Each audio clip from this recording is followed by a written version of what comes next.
خود کو آگ لگا لی ہے۔ ویڈیو سوشل میڈیا پہ موجود ہے، آپ دیکھ سکتے ہیں۔ بہرحال اس نے جو ہے وہ مسلمان حکمرانوں کی غیرت جگانے کی ناکام کوشش کی ہے، کیونکہ یہ جو غیرت ہے یہ کشمیر پہ نہ جاگی، یہ جو ہے نا وہ فلسطین پہ نہ جاگی، یہ شام پہ نہ جاگی، یہ جو ہے نا یہ اس کا جو ہے وہ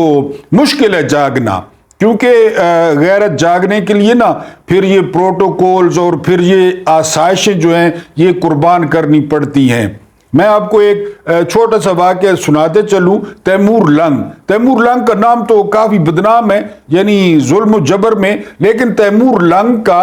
ایک اصول تھا کہ فوج کبھی شہروں کا رخ نہیں کرے گی، فوج چھاونیوں میں رہے گی، اور چھاونیاں شہر سے باہر کھلے میدانوں میں اور جنگلوں میں تھیں۔ اس کا اصول تھا کہ شہری جو فوجی ہیں وہ شہر میں نہیں آئیں گے، وہ شہر کی لذتوں سے آشکار نہیں ہوں گے۔ اور پھر تیمور کا جو لشکر تھا تو وہ اب میں ہوں تیمور، یہ کتاب کا نام ہے، وہ آپ پڑھ لیں کہ انہوں نے کتنی تباہی مچائی اور کہاں کہاں تباہی مچائی۔ لیکن پھر جب سے آپ کو پتہ ہے کہ فوجی جو ہے نا وہ اے سیوں میں آ گئے، فوجی پروٹوکولوں میں آ گئے اور پھر کاروبار چل نکلے، تو اس نے بہرحال جو ہے وہ ناکام کوشش کی ہے۔ الیکشن سے پہلے جو ہے وہ 300 یونٹ دینے تھے علیم خان نے، 200 یونٹ بجلی کے فری دینے تھے مریم بی بی نے، اور 300 یونٹ دینے تھے بلاول زرداری نے۔ یہی ہماری ٹوٹل کہانی ہے 78 سال کی، ان 25 کروڑ بے وقوفوں کی، ان 25 کروڑ جاہلوں کی، ان 25 کروڑ بھولوں کی۔ آج 7 روپے اور 5 پیسے فی یونٹ وہ بجلی میں اضافہ کر دیا گیا ہے۔ آپ اندازہ کریں 7 روپے اور 5 پیسے، اور اس کا اطلاق ہوگا مارچ سے، کیونکہ برکتوں والا مہینہ آ رہا ہے، کیونکہ رحمتوں والا مہینہ آ رہا ہے، تو حکومت نے کہا کہ ہم کیوں پیچھے رہ جائیں اور ہم کیوں ثواب دارین حاصل نہ کریں، لہذا حکومت نے جو ہے وہ بجلی کی قیمتوں میں اضافہ کر دیا ہے۔ اور میری طرح جھلے جو انتظار کر رہے تھے، یعنی 200 آپ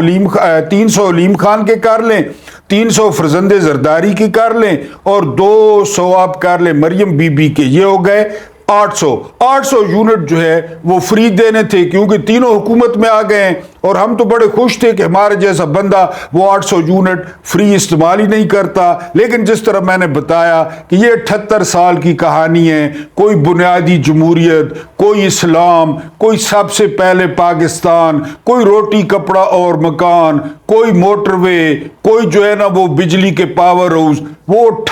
ٹھگا جا رہا ہے، اور یہ قوم ٹھگتی جا رہی ہے اور ٹھگی جا رہی ہے ان الفاظوں سے، ان تقریروں سے۔ میں نے کل سوال کیا تھا کہ ایوب خان، اس کے علاوہ یحییٰ خان، اس کے علاوہ ضیاء، اس کے علاوہ جو ہے نا مشرف، یہ 40 جو ہے نا وہ تقریباً جو ہے سال بنتے ہیں، یعنی آدھی حکمرانی جرنیلوں کی، اور پھر 5 دفعہ نون لیگ کا وزیر اعظم، 6ویں دفعہ اب بنے گا، اور 4 دفعہ پیپلز پارٹی کا وزیر اعظم۔ ملک کو یہاں تک کون لے کے آیا ہے؟ کمنٹس میں اس کا آپ جواب کیوں نہیں لکھتے یار، کہ ملک کی یہ موجودہ صورتحال کس نے کی ہے؟ فوجیوں نے کی ہے، یا نون لیگ نے کی ہے، یا پیپلز پارٹی نے کی ہے؟ کیونکہ جب سے ملک آزاد ہوا ہے حکمرانی تو انہوں نے کی ہے۔ تو یہ ملک کی حالت کس نے کی ہے؟ یہ عمران خان کے 3.5 سال تھے جس نے یہ ملک کو یہاں پہ لا کھڑا کیا ہے۔ اب وہ پھر IMF کے جو ہے وہ در پہ کھڑے ہیں، IMF کے جی وہ بھیک لے کر جھولی جو ہے نا وہ آگے کر کے کہ ہماری جھولی میں اپنی طوائفوں کا ٹیکس ڈالو، طوائفوں کا، کیونکہ سب سے بڑا ان کا جو ٹیکس آتا ہے وہ طوائفوں سے اور قبہ خانوں سے آتا ہے، وہ ٹیکس ہمیں دو تاکہ ہم جو ہے وہ اپنی فوج چلائیں، ہم اپنا روزگار چلائیں، ہم اپنے پروٹوکول چلائیں۔ کل آپ کو بتایا تھا 71 گاڑیوں کے پروٹوکول میں مریم بی بی جو ہے وہ نکلی ہیں۔ آپ بھولے بنتے رہیں، ہمارے ماتھے پہ بڑا سا چے لکھا ہوا ہے، چے، سمجھنے والے سمجھ جائیں، ہمارے ماتھے پہ بڑا سا چے لکھا ہوا ہے، اور وہ بہترین فائدہ اٹھا رہے ہیں ہمارے چے لکھے ہونے سے اور وہ 78 سال سے۔ بہرحال مارچ میں روزے بھی رکھیں، آپ کو روزے بھی مبارک ہوں، اور 7.05 فی یونٹ بجلی بھی آپ کو مبارک ہو۔ اس کے بعد آپ کو ایک لطیفہ سناتا ہوں۔ لطیفہ یہ ہے کہ امریکی ترجمان میتھیو ملر نے وہ کہا ہے کہ جو پاکستان میں حکومت سازی ہو رہی ہے اس میں ہم دخل اندازی نہیں کریں گے۔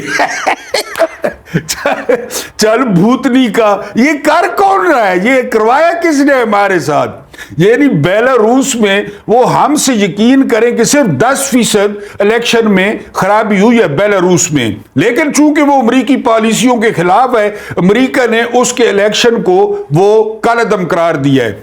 وینزویلا امریکہ کی بات نہیں مانتا، وہاں کے الیکشن ہم سے 1000 گنا بہتر ہوئے ہیں، امریکہ نے اس الیکشن کو بھی ماننے سے انکار کر دیا ہے۔ لیکن یہاں 8 فروری کو الیکشن ہوئے اور ابھی تک سیٹیں چھیننے کا سلسلہ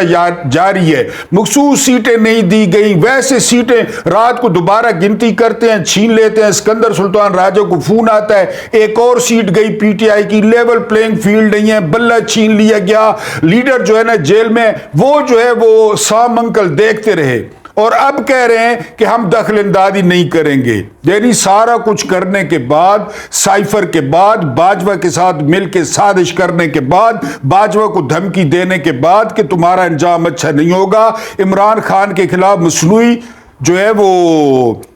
عدم اعتماد کرانے کے بعد، سندھ ہاؤس بسانے کے بعد، پیسے دینے کے بعد، شرابیں دینے کے بعد، سندھ ہاؤس میں مساجر لڑکیاں دینے کے بعد، یہ سارا کچھ کرنے کے بعد کہہ رہا ہے وہ بھوتنی کا کہ ہم جو ہے وہ دخل اندازی نہیں کریں گے۔ جناب آپ کے جو ہے نا وہ اشارہ ابرو پہ سارا کچھ چلتا ہے۔ میں نے کل پرسوں آپ کو بتایا تھا کہ حمید گل لیفٹیننٹ جنرل ریٹائرڈ اور مرحوم و مغفور حمید گل نے بتایا تھا کہ میں سب سے سینئر تھا،